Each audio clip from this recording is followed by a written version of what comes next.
Hi, I'm Sonia Renee. Welcome back to my channel. If you have been here before, and if this is your first time here, I'm so glad that you've decided to stop by with us. And if you like this video, please like and subscribe and share it with someone else that you believe needs to hear this information. Today, we're going to be talking about, are you a magnet for users? The good ones, right? And today, we're going to be talking about unmasking why empaths attract users. Now, I know we hear it all the time. You know, you empaths, we're such beautiful people. We pick up on a lot of energies of other people. We always know what's going on before somebody else does. You know, the list goes on, right? But one of the things that's not talked about to me enough and is what I notice is that we don't discuss why we're attracting these users. Why empaths attract users and takers and narcissists? Why do we attract them? And then why do we allow them to come into our lives and wreak havoc the way that they do? So I'm going to talk about that. And I'm also going to talk about what you can do to unmask why empaths are attracting users, but then also what to do to stop allowing yourself to be put in that position and to be mistreated. And I know, like I said, I lived it. So I want to share this with you, okay?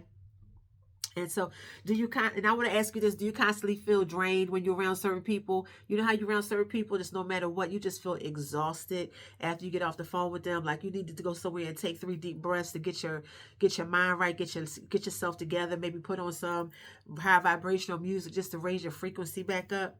Do you notice that when you're around some people, you feel like that? Those people are energy vampires. They are draining your energy. They're calling you to trauma dump, to find out, to dump all their problems on you so that you can give them a solution to the problem. Okay. And then they hang up the phone. They get off the phone with you. The moment you want to share what's going on with you, oh, they don't have time. Oh, I got to go. Or I'll call you right back in 10 minutes. And they never call you back. Until the next time they need to do a trauma dump. So, if you're an empath, you'll find yourself always giving more than you receive, and you're likely a magnet for users. They can sense people who are givers by nature, people who love to help, encourage, support, be a beacon of light. They can sense these people out, and so they find these people to use them for what they need them to use them for. You know, they like to exploit your kindness, and it's time to understand why this happens, and more importantly, how to reclaim your energy and build relationships rooted in genuine respect, starting right now. All right. So I want you to get a pen and pad, take some notes, because this is going to get good, and I don't want you to miss a thing, okay? So do you constantly feel, well, forget the idea about being a good one. Okay, we all talk about, oh, be a good person, don't do people wrong, and you'll live your best life. You can be a good person all you want and still get taken advantage of, still be manipulated, still be mistreated, still be misunderstood, especially by someone who never had the intention or doesn't care to see you in that light. Okay, forget about the idea of being a good one means endlessly tolerating emotional vampires. Stop it. Empaths, your superpower is being weaponized against you and you don't even realize it. Like you're attracting insidious patterns of exploitation and you don't even realize it. And this video is no shame, no judgment. This video is just about identifying the problem, okay? Because I truly believe that when you pluck something up from the root, when you deal with the root of it, then once you deal with the root of it, then you don't have to deal with it anymore, okay? So it's your definitive guide to severing, draining connections, setting some impenetrable boundaries, which is a hard thing for empaths. We have a very difficult time setting boundaries. I know I was guilty of it too. And manifesting the reciprocal relationships you deserve, okay? So we're unpacking why our deeply empathetic sisters, including myself, often find ourselves entangled with those who exploit our kindness, revealing the insidious patterns that attract users and how to definitely sever these draining connections. So this is about manifesting relationships. It's about respect. It's about reciprocity, you know, because, you know, if you look at relationships, you know, you want it to be an equal give and take. And equal may not necessarily always mean 50-50. There may be times you're giving 60, they're giving 40, or they're giving 70, you're giving 20. Sometimes it may work out that way. But for the most part, you're pretty most usually at that 50-50 or 100-100 and I like to say that you're both giving 100% effort to the relationship. And if you find that you're giving 100% and that person is never giving 100% back, then of course there is an imbalance and something that to be paid attention to. So let's talk about the empathic allure. Why they seek you out? Because that's what you want to know, right? Why do they seek me out? Why do takers seek out givers? Why do narcissists seek out empaths? Well, unpacking the magnetic draw. It's a high vibrational energy and innate compassion act as an unconscious beacon for those seeking to take. They're seeking to take from you. They're like roaming like a roaring lion looking to see who they can devour, right? And then they come across you, this sweet, kind, loving, beautiful heart, pure intentions. You're just like an angel to them, right? And you got to be able to identify some of the subtle tells, recognizing the initial charming overtures and love bombing, the gaslighting, the rushing in hot, doing all the things that they think you like and saying all the things that they think you want to hear. These tactics often employed by users before the true dynamic emerges. So in the beginning, it's doing everything right. I know I've been through this with the guy. He did everything right. He was taking me out, buying me things. We were going on dates. We were having a good time, spending quality time, even if we just sitting on the step talking. It wasn't always doing something, but it was just the quality time. And it was the gifts. It was the physical touch. It was the whole package, right? It was a love bomb. It was a gaslight. A big lead gaslight. And I have to admit, I was just saying this in the comments to one of my videos I posted yesterday about why women walk away from their marriage and why women are done with men and dating. I go check those 2 videos out. And in the comments, one woman said, she said, I went through this and I was years stuck in this type of relationship. And I told her, I said, I really truly understand. I said, because I'm from the Gen X community and I'm also from a dynamic where our parents didn't talk to us about things. We figured stuff out on our own. Our parents didn't really talk about much. Everything was so secret, right? Or swept under the rug. And so, coming in contact with a person who is a taker, a manipulator, is very good at confusing the situation, coming in hot and then withdrawing. Like I had experienced that type of behavior in my, in my family or with men that I dated prior to even get married. So when I did get into that situation, I was like years before I realized this is not who I thought it was. The mask really came off, and it was like I realized that I was there so much longer because of a lot of manipulation, the coming in hot and withdrawing, the promises, the broken promises. I'm gonna fix it. I ain't gonna do it no more. I'm gonna do right. Da da da da. And they'll act right for a little bit, but then boom, right back to the same old BS. So, the helper fallacy in us. In the empath is exploring how an empath's nature inclination to solve problems. We always want to solve the problem. We always want to fix it and alleviate suffering for the other person. But it can inadvertently create a permissive environment for exploitation of us. Because we're so busy trying to help them, fix them, make things right, come in, save the day, you be supportive and encouraging. And we may be coming from a very pure heart. We're coming from a very sincere place, okay? But they know this. So they always got a situation or an issue or problem for you to fix. They don't care about how it affects you in the end. They don't care about the energy draw that it places on you. They don't care about the frustration it puts on you when they don't do what they're advised, or when the relationship is, you feel like it's not an equal give and take, and you try to go to them about how you feel about something and it's dismissed. It's not acknowledged. So and then one thing I will say about us too, and it's double down for me because as a Tarian, I'm very super loyal, very, very loyal, sometimes to a fault. And I can remember times where God actually had to come in and break us a friendship up or something, because I wanted to exhaust all possibilities that, give people the benefit of the doubt. People got lives. Let me just, not put too much on that person. But let me just say this. People make time for what they want to make time for and who they want to make time for. And if they on the phone with you, they on the phone with somebody. Okay? If they ain't going out with you, they're going out with somebody. Because people are not sitting in the house 24/7 doing nothing all the time. They're outside doing something with someone. And it's just not, they just choose not to do it with you. But when they have a problem, when they have a situation,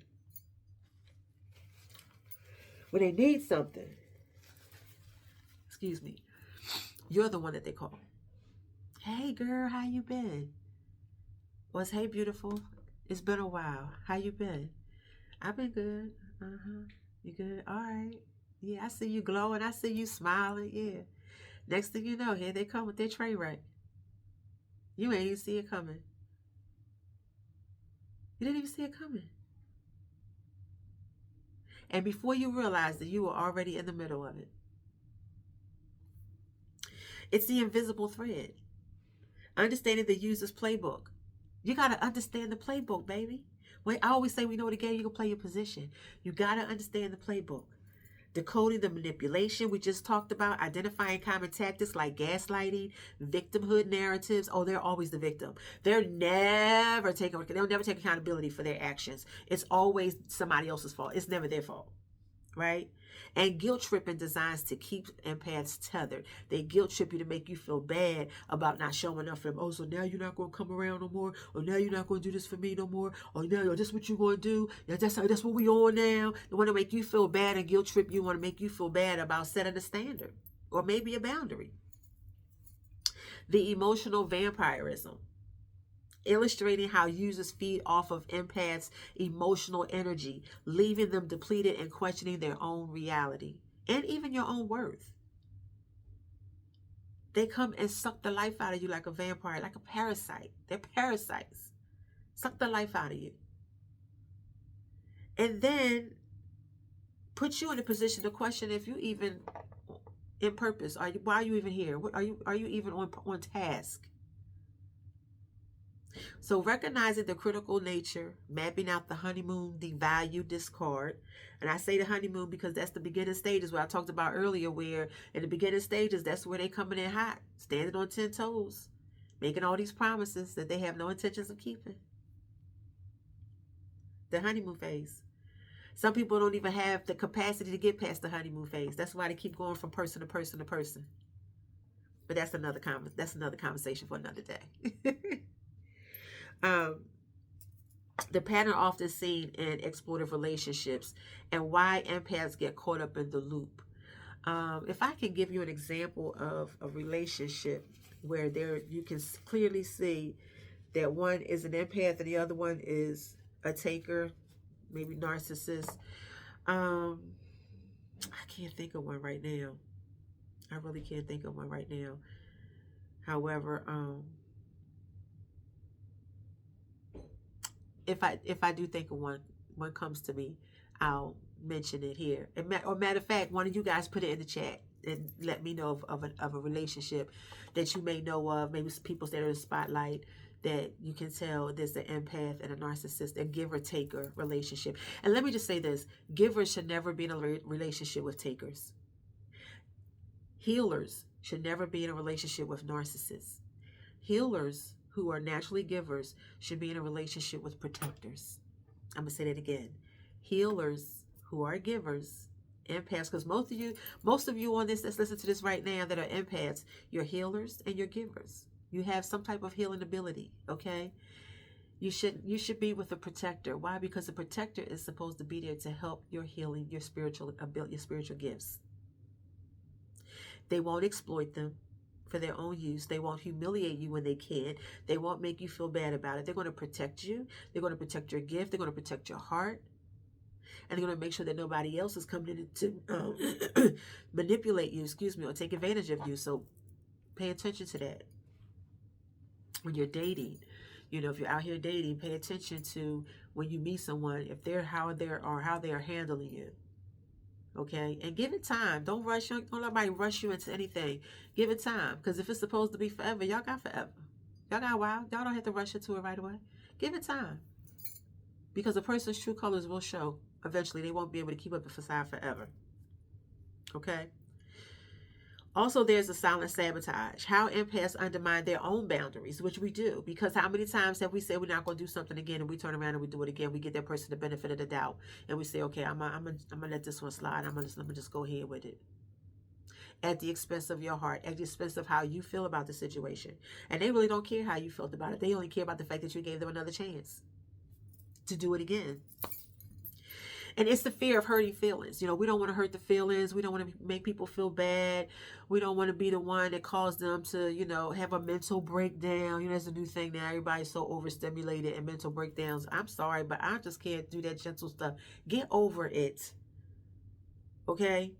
Every situation is not a mental health situation. So people should not play on that, because there are people out there who have real mental health situations, to the point where they have to take medication for it. They have to go to physical therapy for it, or they have to go to therapy for it on a regular basis. And some people out here just saying it just to be saying it. So make sure you're not one of those people that's just out there saying it just to be saying it. If you really do have a mental health issue, then yes, please, by all means, get all the help that you can get. And I hope that this video can still support and help you in your journey, especially if you're the empath, okay?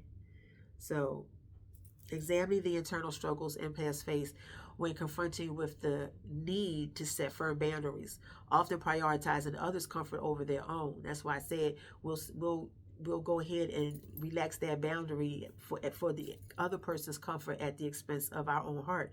And we have to stop doing that. And that is a silent sabotage, because it's quiet. It's very quiet, but the pain is very loud. And we also have the fixer mentality. We got to fix it. We dissecting the situation, the impulse to believe that with enough love and understanding, a user can change, leading to prolonged suffering, because we believe this person can change, because they said they're going to change, they're going to get it right, they're going to do right, they said they're going to change. So we believe that they can change, right? But what happens when they don't? You sat there all that time waiting, suffering, waiting for them, and they just never did. Ignoring red flags. Why intuitive warnings are often dismissed by empaths in an attempt to see the good in everyone, even when it's detrimental. Well, it's dismissed by empaths because we do want to see the good in everyone. We operate in love. We do want to see the good in everyone. So because of that, we stay in situations longer than we should, and it ends up being more detrimental to us, where it ends up hurting us more so in the end.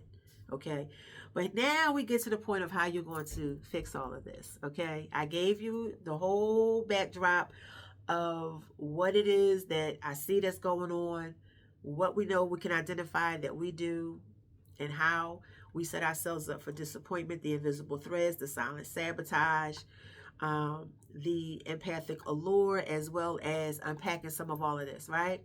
But now we're going to talk about, this is the part you've been waiting for, reclaiming your sovereignty, taking your power back, okay? Strategies for energetic protection. The power of no. I can't tell you how many times I did a video on my no is a complete sentence now.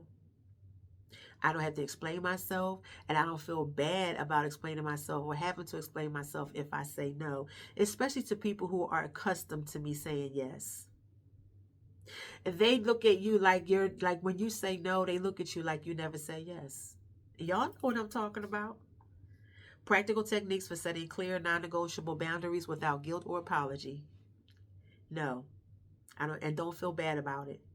Don't apologize for it. You don't have to, because however you feel about that situation in that moment is valid, and you have a right to stand in your feelings and in your emotions in that moment. Okay? You got a right to do so. Detaching with love. This was a tough one for me because I love hard and I love so much. I'm an affectionate person, and I love being, loving family and loving on people. That's just who I am. But learning to separate from emotional drama of others without becoming cold or uncaring, focusing on self-preservation. I had to learn that I can love you, but I can love you from over there. I can pray for you from over there. I can be supportive of you from over there. I don't have to be the first one on the front line calling, seeing what's going on, finding out how I can get in my car and fix me and go take care of something for you, make it happen. I don't feel the need to do that anymore. Because how many people have done it for me? Don't worry. I'll wait. Right?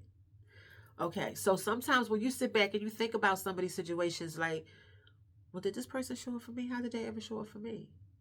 Now, if it's somebody that does show up for you, then yeah, show up for them the best way you know how. Okay? But if it's people that's not showing up for you, they only coming to you when they need something, pump the brakes. Don't be so quick to give people easy access to you. It's okay to let that phone call go to voicemail. It's okay not to respond to that text message. You don't have to. Because if it was them, they wouldn't. Right? All right. Cultivating your inner warrior, being strong about it, standing firm in your decisions, standing firm on your boundaries, developing self-worth and confidence to assert your needs and walk away from draining connections. If this is going to drain my energy, excuse me, I'm out. I'm going the other way. I'm not even going to entertain it. I'm not even going to let you, I'm not letting you do that to me. No, no, no, no, no, no, no, no. Okay? So, manifesting reciprocal connections. Your new relationship blueprint is raising your vibrational frequency.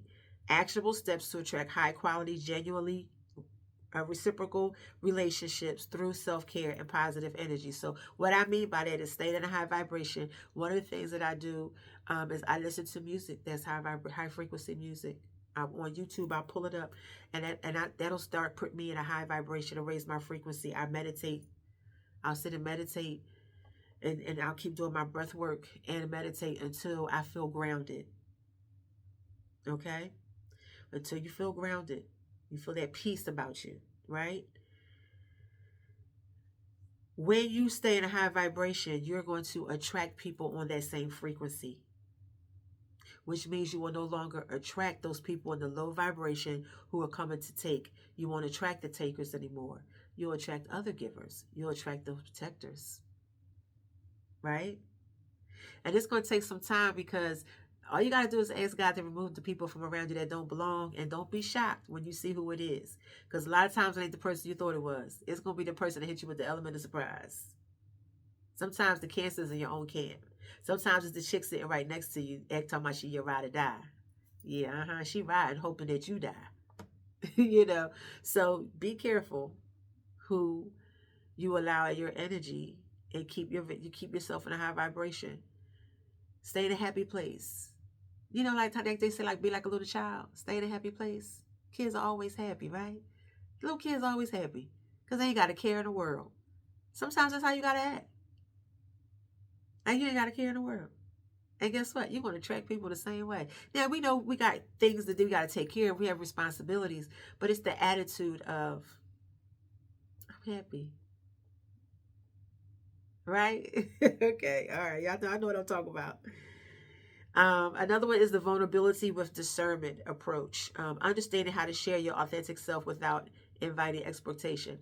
Learning how, and this is something I'm still working on, because when I share how I feel, and I just had this situation happen recently, I shared with someone about how I feel about something. Instead of her saying, you know what, I didn't know you felt that way, and I'm going to do my best to try to do better so that I don't put you in that position again. She tried to justify it, and she tried to turn around, well, you do this and you do that. This is not the moment for that, because if you had an issue with anything that I said or did in the past, you should have addressed it when it happened. But what you're doing right now is you're trying to do a tit for tat because you don't want to take accountability for what I'm saying to you right now. And I realize there's somebody now that I have to put a boundary on. As much as I love them, there's somebody I have to put a boundary on, because you, at the end of the day, you don't care about my feelings or what affects me, because if you did, your response wouldn't have been what it was. You wouldn't have been so combative. You wouldn't have been okay with still exploiting how I feel, instead of, wow, I really didn't know you felt that way. Let me make some adjustments, because I don't want to make you feel that way again. I love you too much. So since I didn't get that, I realized what I was dealing with. When you know the game, you can play your position, right? Okay. Building your support system. The importance of surrounding yourself with people who uplift and respect you, reinforcing healthy relationship patterns. Building a support system is not as easy as it's not as easy as said. It's easier said than done. That's what I'm going to say. It's easier said than done because in today's society, so many people are fake. They're not real. They're unauthentic. They out here chasing ghosts. They out here trying to be like the Joneses. Social media got people razzled and dazzled, and lies is going through the air. Like, it's just so much confusion, right? It's just so much confusion. And so when you meet people, you have to be careful and vet them. I now vet people who come into my life. Before you could get me people here, because I'm from Philly. We could get what you rock, what you have a good time, but just see how things flow. Nowadays, and I don't live in Philly anymore. Even though I'm born and raised Philly, I don't live in Philly anymore. If somebody wants to be my friend, I want to know why. I want to know why. What is it about me that makes you want to be friends with me? And if I like your answer and I choose to, give it a shot, okay, but I'm going to take my time and I'm going to slow walk it. I'm going to watch your behavior. I'm going to see what you're doing. And with reciprocity. If I'm calling you, are you calling me? Just to say hi. You don't have to be talking about anything major. If I invite you out this time, do you invite me out sometimes? Like, reciprocity, I think, is there. Want to look for reciprocity when building your support system. And you don't tell too much of your business too soon. Let that person earn your trust. Trust is not given, it should be earned. Okay? So that's another way to reinforce healthy patterns. Okay? So I know that this is not an easy walk. Because as empaths, we have other gifts as well. Like, I'm a seer, I'm clairaudient, clairsentient, as well as an earth angel healer. So when you have all these gifts combined together, it's very hard not to want to, especially when your intuition tells you something and you want to give that person the advice to help them out.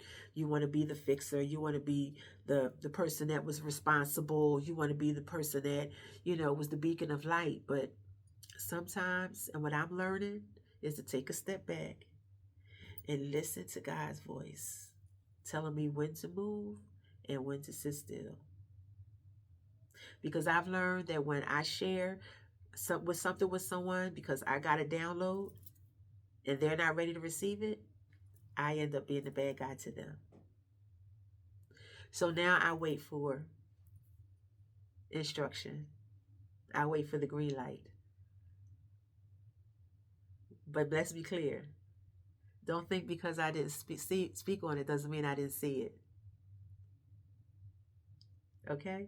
Listen, if this video resonated with you, I know I had a lot of notes to go over, but if this video resonated with you, please, another thing too, before I go about empaths also do hold abandonment wounds.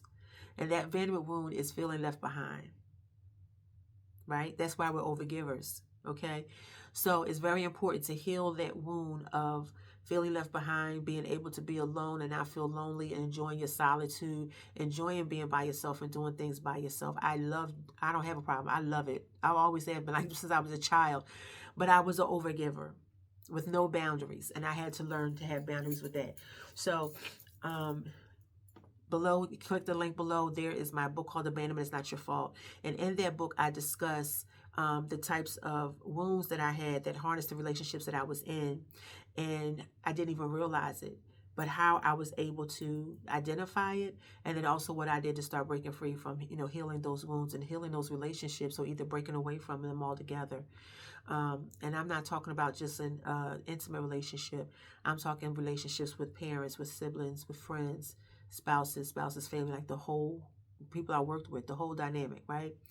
So in that book, it will help you to detect what type of wounds you have. Pay attention to the relationship. You're like, wow, I'm doing that. Then that book will definitely help you. So click the link below. If this resonated with you, I want you to put in the chat how it resonated with you. And also tell me your story. Tell me, I want to hear what happened with you. And if you're already on this journey, I want to hear about it. Okay? All right, Auntie, love you. Have an amazing day. Till next time.